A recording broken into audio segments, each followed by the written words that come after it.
friends, how are we doing today? Today we are going to go over blog posts 10, 11, and 12 from Chad Daybell's blog. This will be the 4th episode in a 6-part series that covers all 18 of his blog posts that he made in the fall of 2015. There's been 3 previous episodes prior to this one. There's a Chad Daybell blog playlist linked in the description box below, and there you can find all the prior episodes if you happen to miss one. Now before we get started, welcome back to my channel. If you are new here, it is awesome to meet you.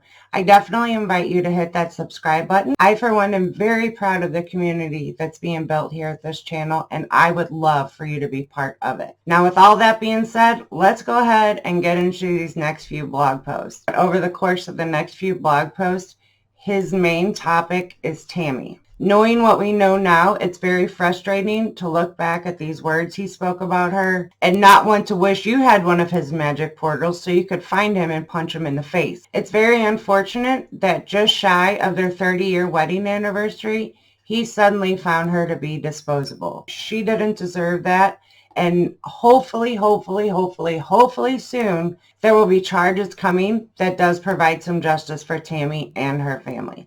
Blog post number 10 is called The Cemetery Courtship. In my last post, I ended by describing how I felt when I saw my future wife Tammy's photo in a yearbook. I asked my brothers about her and was thrilled to find out she was the secretary for Springville's Park and Cemeteries Department. I still couldn't figure out why I couldn't remember her.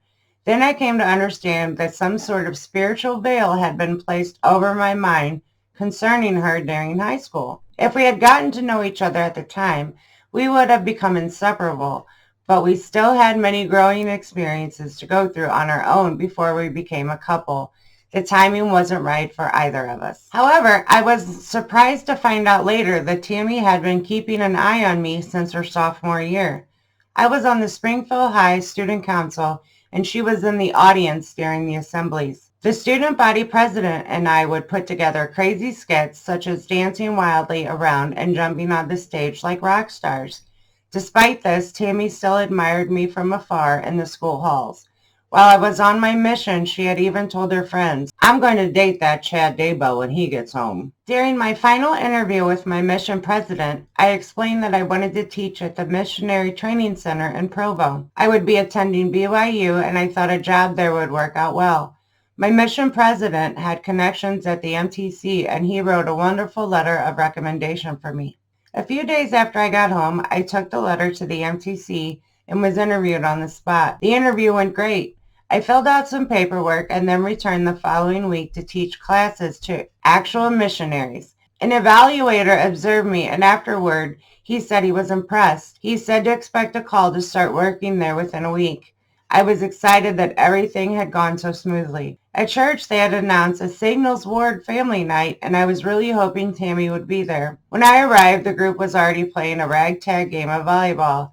I had spotted Tammy from the moment I entered the cultural hall. She later told me she was watching me too, although at the time I wasn't aware she knew who I was. She was on the volleyball team, so I joined the other team, and soon we rotated to be across the net from each other. We stared at each other for a moment before she confidently said, "I'm going to spike it in your face." I smiled at her comment, but the only reply I could come up with was, "Oh yeah?" Then the ball was served into the net and we rotated away from each other. We didn't speak again the rest of the night, although we still played a cat and mouse game of keeping an eye on each other. Toward the end of the night, a friend said he wanted to go on a double date on Friday, so I told him I would ask Tammy out. I went home and called her, and I was relieved when she accepted.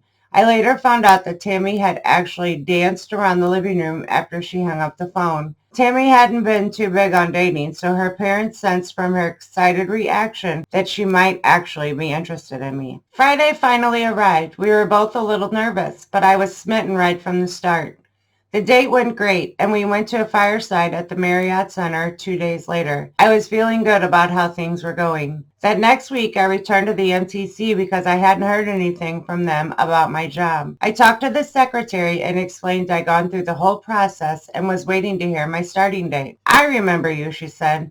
"The evaluator said you did well. Let me get your file." She opened the filing cabinet behind her and shuffled through some papers. "I know it was right here," she said. I waited for a few minutes as she checked every possible spot the file could be, but it just wasn't there. She called in the evaluator and asked if he had taken my file. No, he said. Can't you find it? To make a long story short, they never found it. The evaluator finally said, I'm sorry, but you're going to have to start over. If you fill out the paperwork today, we could have you teach a class next week. You already saw me teach, I said. Can't we go from that? I wish, but we need a record of the missionaries' evaluations of you, and that group left last week.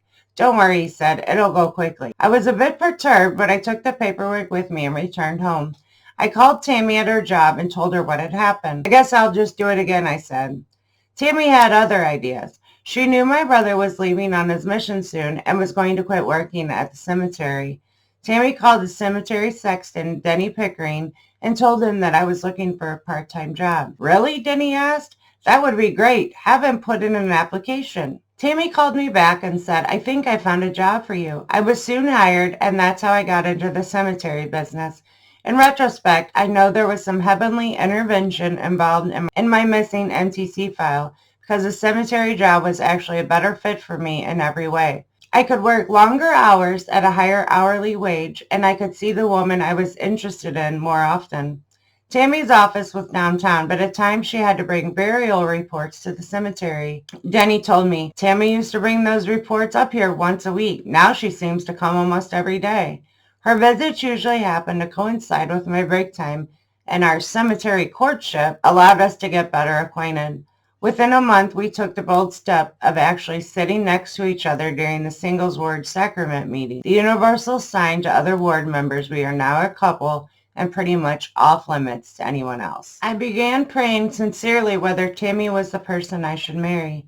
One evening, I was driving alone from BYU back to Springville. I told Heavenly Father that even though I had only known Tammy for about 10 weeks, I had decided to propose to her.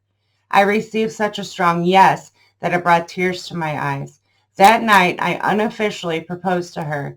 Then on the night before Thanksgiving, I knelt down before her and gave her a diamond engagement ring. She thankfully said yes, and we spent Thanksgiving Day showing the ring to our extended families. We registered for 3 classes together during BYU's winter semester, and Tammy literally saved my grade in statistics. I never would have survived that class without her.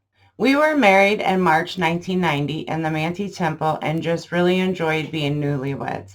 However, it wasn't long before our future children started making their presence known through the veil. They were anxious to come to Earth and wanted to know what we were waiting for. Before I cover that topic, though, in my next entry, I'll share what it was like to grow up with Scott Mitchell, a former NFL quarterback who recently was in the spotlight again on the TV show The Biggest Loser. He is a deeply spiritual person who has bounced back from obesity to reclaim his life and to inspire others.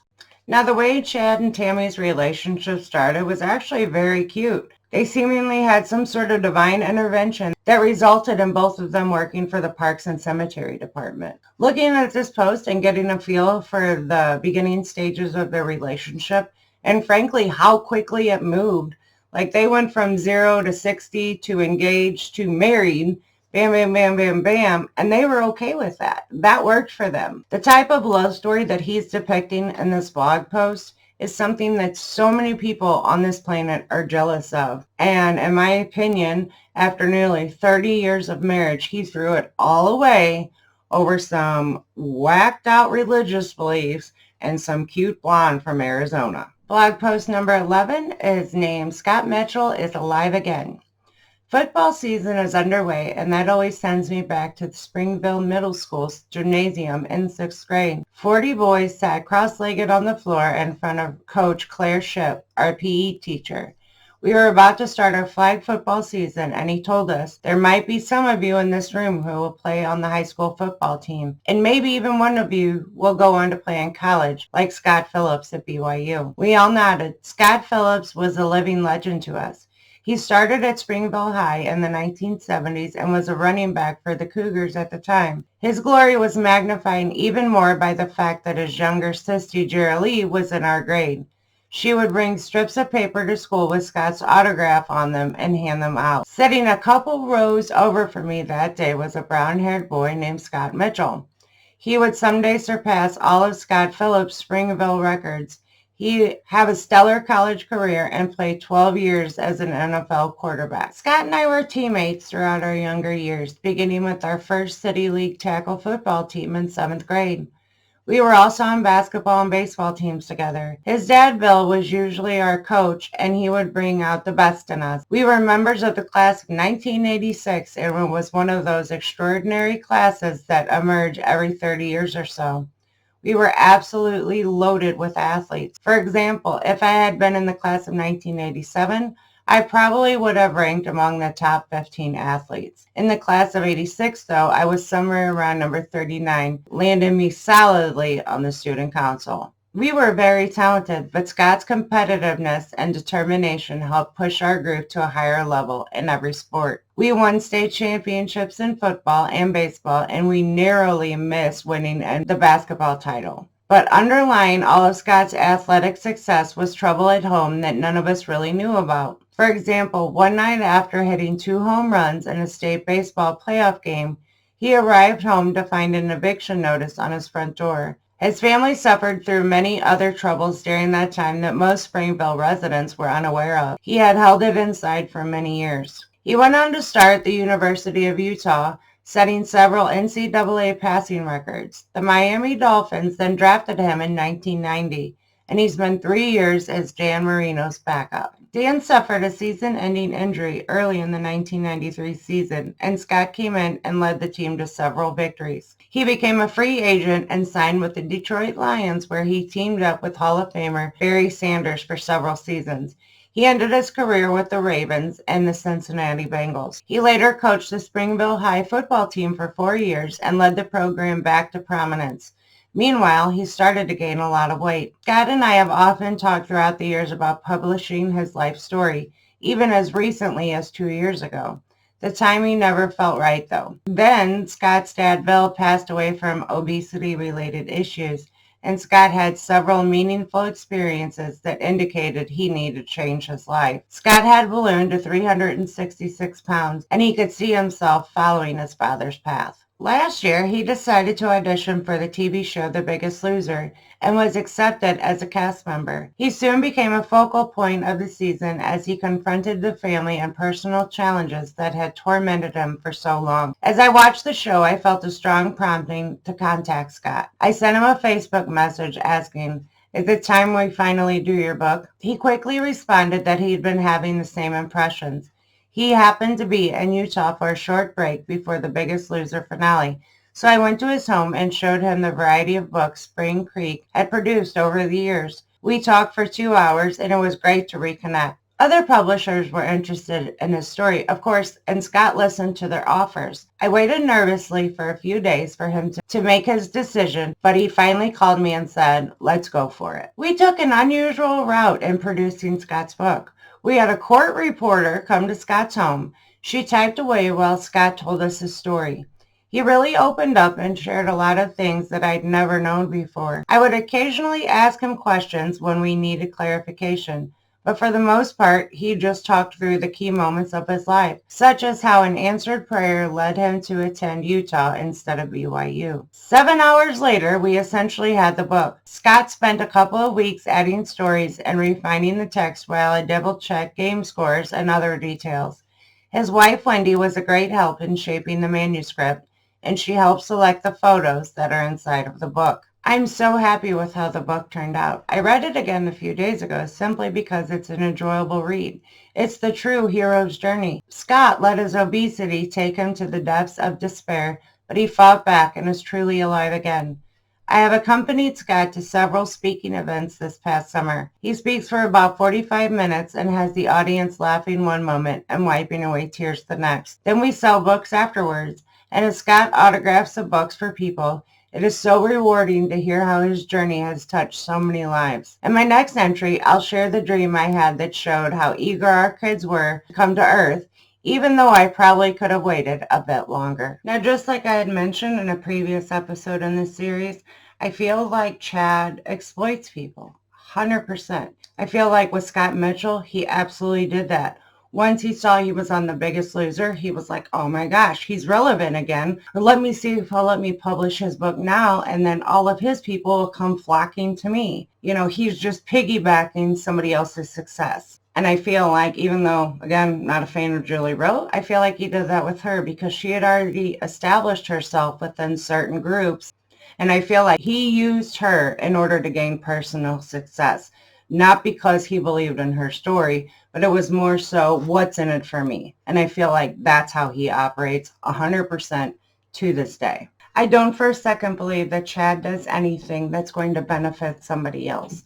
The only thing that Chad is interested in is what benefits him. In my opinion, he's a very selfish human being. I feel sorry for the people who trusted him, shared their stories with him, and thought that he had their best interest at heart, when in fact all he had was his own interest in mind. Entry number 12 is called Don't Forget About Me. Soon after Tammy and I were married, she accepted a full-time secretarial position with Springville City. The city leaders realized it was time to computerize all of the old handwritten cemetery cards, as well as double-check their accuracy. It was more work than Tammy could do on a part-time basis, so they created the new position. The job came with full insurance benefits, and it was a blessing to us. I was still on scholarship and progressing through BYU's journalism program. I was offered the assistant city editor position at the Daily Universe beginning the fall semester of 1991. And suddenly, Tammy and I felt rich. We were eating out a lot, going to concerts, buying whole boxes of Symphony candy bars at Sam Clubs, and so on. Life was great. I was just enjoying living in the now. For once, I had put the future out of my mind. I had an adorable, loving wife. We both had good jobs, and we were having a lot of fun. Then came the announcement I'd been hoping to postpone for another year or two. Tammy said, I feel like it's time we start our family. Are you sure? I asked. Shouldn't we wait until I have a solid job? I feel our children are ready to come, she said firmly, and I knew not to argue. We soon had a child on the way. Fast forward a few months later to my BYU graduation. Tammy was due in a month, and I was still worried how everything was going to work out. She told me she had prayed about it and was going to quit her job when the baby was born. She was confident I would find a job to support the family. I should have trusted her. She doesn't have dreams or visions, but when the Spirit confirms something to her, I pay attention. Garth was born in late May, and we loved our new little son. The copy editor job at the Ogden Standard Examiner materialized within a month, and we moved to Weber County. As I outlined in an earlier post, the new job had a few pros and a few cons. Tammy and I were getting along fine, but Garth was actually turning into a wild child. He would get into the kitchen cupboards and dump everything out, particularly syrup. He was also a master climber. If he saw Tammy put cookies into the cupboard above the fridge, he'd find a way to get them when she wasn't looking. After one challenging day, I went to the Ogden Temple to pray and contemplate my family's future. I was blessed to receive a special vision where I was shown our children many years down the road. The kids seemed to be in the early 20s to late teens, and they were wearing church clothes. It seemed to be a special event. I watched them interact with each other from about 10 feet away. I recognized Garth, and he still had lighter hair. He was talking to a taller young man with brown hair. There were also two girls in the dream. The older one had dark short hair, and she was smiling at a girl with blonde hair. The four kids talked among themselves for a moment. Then a brown-haired boy in his early teens came skipping into the room saying, "Don't forget about me! Don't forget about me!" He joined the four others and smiled in my direction. The boy was the exact age of our son Mark, right down to the mischievous smile. I knew I was seeing the 5 children that Tammy and I would raise. It was neat to see their hair color and even their personalities. I went home and told Tammy about the vision. It brought great peace of mind to us that Garth might someday behave. A few years later, we were living in Springville again. I had taken the cemetery sexton job, and Tammy was 8 months along with our 4th child, Leah. I got an urgent call one morning at work that Tammy felt something was wrong. Her mom, Phyllis, was taking her to the Payson Hospital, and I should meet her there. When I arrived, Tammy was in a hospital gown, waiting for a doctor to see her. She was lying on a bed and explained how she felt something pop deep inside her. As we talked, she suddenly started bleeding heavily, and it turned into a frantic situation. I gave her a quick priesthood blessing, Then the nurses rushed her into an operating room. Phyllis and I got out of the way and then waited anxiously. I snuck down the hall and peered through the room's small window. All I could see was the top of Tammy's head as several nurses and 2 doctors surrounded her. I was scared, but I also felt it wasn't Tammy's time to die. Within a couple of minutes, Leah was born via emergency C-section about 4 weeks early. She was a tiny little thing, but she rebounded quickly and soon was the same size as the other children her age. Needless to say, the doctor told us that Tammy was done having kids. He'd had to slice through her stomach muscles to save Leah, and combined with other factors, he advised her against ever getting pregnant again. At the time, I was just relieved Tammy and Leah were okay, but lingering in the back of my mind was the sing-song chant of "Don't forget about me." I didn't press the issue, but Tammy hadn't forgot about the vision either. We had some serious concerns, especially after Leah's traumatic birth, but we also had faith that the Lord would watch over her. Tammy became pregnant in the summer of 1999, and thankfully there were few complications. Mark was born in March of 2000. It strengthened our testimony to see how each child fit into that vision, and we knew that our family was now complete. That vision was so implanted on my mind that it had been a little eerie to see the kids become the people I had seen. However, I had never seen all 5 kids together at once like I had in the vision. When Garth departed on his mission to Oklahoma in 2011, Mark was still a small boy.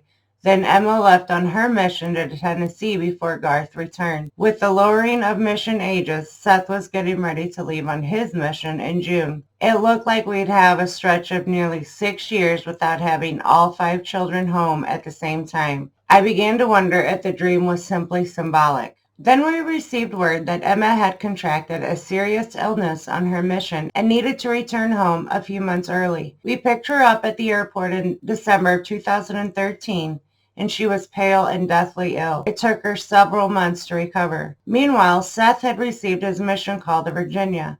The night that Seth was set to depart as a missionary, the 5 kids all put on mission badges and posed together. As I watched them, I got emotional, realizing the day had finally arrived I had seen my vision. I was so grateful Mark had not been forgotten. In my next post, I will delve into some of the interesting experiences I had while working as a cemetery sexton. We talked about this in previous episodes. Chad puts a lot of stock into these visions. He put so much stock into his vision of 5 children that he was willing to put Tammy's life at risk in order to make that vision come to fruition. That's terrifying. I appreciate someone with strong belief systems and strong faith. But there comes a point where you're like, you have to consider, okay, just because I think it and I really want it to happen, just because I've dreamt about it and I really want it to come true, that doesn't mean sacrifice the health and welfare of your wife in order to make your vision come to light. That makes no sense to me. Now, luckily, Tammy and the baby ended up being just fine, but hindsight, of course, is 2020. What if it hadn't worked out that way? What would that have done to his vision at that point? There is no logic to that whole scenario, in my opinion. What we know about Chad now is that clearly he's not above putting Tammy's life at risk to get what he wants. So what do you guys think about all the things that Chad said about Tammy? Do you guys think it was sweet the way he described the meeting and their relationship evolving? What do you guys think of him putting her life at risk in order to make his vision of 5 children become truth? Like, I seriously doubt I'm the only one who sees an issue with that, especially knowing what we know now. I don't know, leave some comments down below in the comment section and let's talk about it. I feel like there's a lot to talk about concerning him and Tammy and how their family came to be. I would love to hear exactly what you guys think because I have my own opinions. We can have a nice little chat down below. And I also would love for you guys to give this video a big fat thumbs up if you hope that someday soon we will get justice for Tammy. By all accounts, she was a wonderful woman. I will leave the link to her obituary in the description box down below. If you've not read it yet, I definitely invite you to go do that. So wherever this video finds you, I hope you're having the best day ever. I hope you are safe and healthy, and I hope your family is safe and healthy. Stay safe out there, make good choices, and I will see you guys tomorrow with episode 5. Bye, guys.